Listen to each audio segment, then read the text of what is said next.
I remember myself and a registered nurse, Leona, hearing about an abandoned baby in a village nearby, and we both just knew we had to go.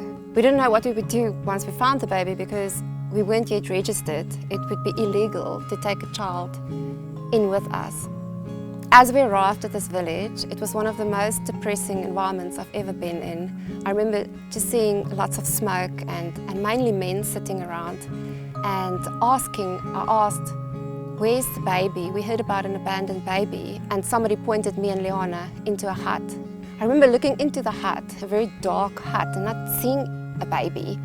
I walked out and said, where's the baby? So somebody came back in and said, there. And in the corner, just under a blanket, was this baby. And I remember just picking up this little baby and saying, is it a boy or a girl? And somebody said, it's a boy. And I said, what is his name? I said, he does not have a name. And I just had to give him a name. And I said, his name is Eugene.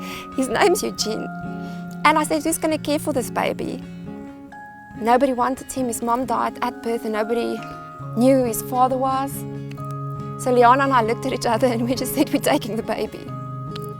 We were so fortunate because Leona found a local lady in town that was willing to care for Eugene. So we provided all Eugene's needs, his food, his clothes, his medical care, and she would then care for him. I remember just bonding with Eugene and how we would go visit to bring things for him, but also just to see him. And he would turn his head when he heard my voice.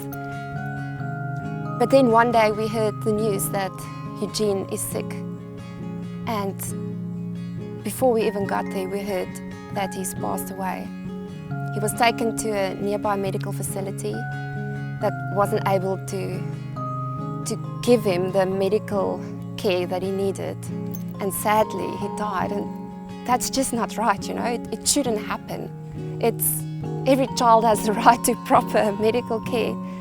And we arrived back at the base. And I remember just getting out the car and walking onto this piece of land and calling our builder that was working with us at the time and said, please start building a Save a Life Centre because we're going to save lives. I was thinking about Eugene and think, his life had purpose. It's because of Eugene that so many other kids' lives are being saved today.